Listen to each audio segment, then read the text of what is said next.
नमस्कार, बहुत-बहुत स्वागत है आपका हमारे चैनल में। सूर्य का राशि परिवर्तन होने जा रहा है। 15 जून की सुबह 6:20 पर वृषभ राशि को छोड़कर मिथुन राशि में सूर्य प्रवेश करेंगे और यहाँ पर देवगुरु बृहस्पति पहले से विराजमान है। तो देवगुरु बृहस्पति और सूर्य की युति 16 जुलाई 2025 की शाम तक रहेगी। इसके बाद सूर्य कर्क राशि में प्रवेश करेंगे। तो सूर्य को सरकारी नौकरी पर प्रतिष्ठा मान शान का कारक सूर्य सुप्रभाव से जीवन में हर क्षेत्र में उच्च सफलता प्राप्त होती है। लेकिन अगर सूर्य खराब स्थिति में हो तो मान शान में कमी आती है, पिता को कष्ट होता है, आंखों की समस्या होती है, कॉन्फिडेंस लेवल कम हो जाता है।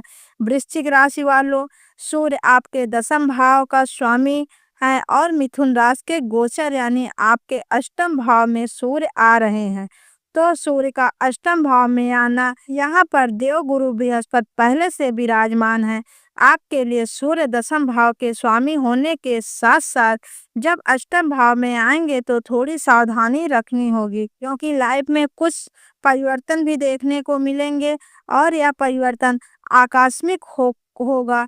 अगर इस दौरान आप कुछ बातों का ध्यान रखते हैं, खासकर प्रतिस्पर्धा से आपको बचना होगा। अपनी यहाँ बदले की भावना मत रखिएगा और इस समय कोई गोपनीय फाइल को लेकर कोई जांच में आप फंस सकते हैं, तो पहले से सतर्क रहें। हालांकि ट्रांसफर वगैरह के भी योग बनेंगे, लेकिन सतर्क रहें, किसी पर भरोसा ना करें, कोई अपना बनकर छल कर सकता है।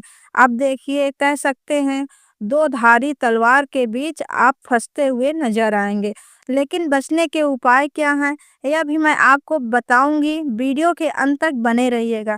अब देखिएगा, अगर कोई रुका हुआ फंसा हुआ आपका कोई काम है वह बन जाएगा, कोई गोपनीय फाइल है आपके लेबल चिंता थी तो यहाँ पर दिक्कत दिख रही है, लेकिन गुरु के साथ हैं भगवान सूर्य, तो कुछ कार्य बनेंगे, आकस्मिक धन लाभ भी होगा। और अगर आप मेडिकल फील्ड से जुड़े हैं, अगर आप तंत्र मंत्र के क्षेत्र से जुड़े हैं या कोई आप इसमें रुचि है तो यह गोचर आपके लिए बढ़िया है। मान प्रतिष्ठा बढ़ेगा, व्यवसायों के लिए भी बढ़िया है, आकस्मिक धन प्राप्ति के योग बनेंगे, लेकिन टैक्स का कोई रिफंड वगैरह वाला पैसा हो तो वह मिल सकता है, आपको फायदा होगा। ससुराल पक्ष के साथ वाद विवाद में मत पड़िएगा। इस गोचर काल के समय आकस्मिक खर्चा बढ़ता भी दिखेगा। स्वास्थ्य में थोड़ी सावधानी रखें तो बहुत उत्तम, खासकर जो विद्यार्थी हैं, आप शोध या रिसर्च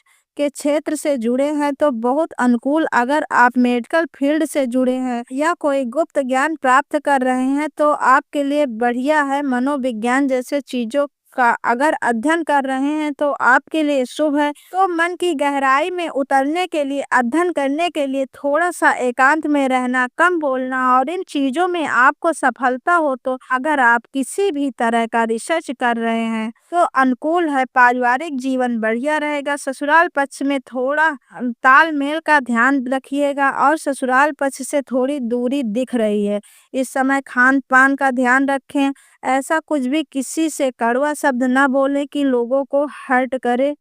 प्रेम संबंध के मामले में हालांकि ठीक है, दाम्पत्य जीवन में वैसे तो सब कुछ ठीक है, लेकिन ससुराल पक्ष में थोड़ी सी मुश्किल दिख रही है, आपको यहाँ पर ध्यान रखना होगा। हालांकि कुछ संभाल लेंगे, चिंता की बड़ी दिक्कत नहीं। और देवगुरु बृहस्पति आपको हर कुछ कार्य में जो पारदर्शिता होता है ईमानदारी के साथ रखिए तो अनुकूल है। खासकर राजनीतिक क्षेत्र से जुड़े हैं तो अनुकूल रहेगा।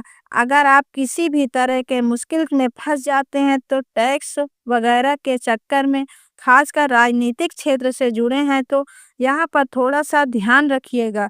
स्वास्थ्य की बात करें तो पेट का ख्याल रखने और कोई गुप्त समस्या ना हो जाए यहाँ पर दिख रही है। गुप्त जो रोग होते हैं या कोई पेट से संबंधित परेशानी कर सकता है, अपना ख्याल रखें। यूरिन की समस्या आपको परेशान कर सकती है।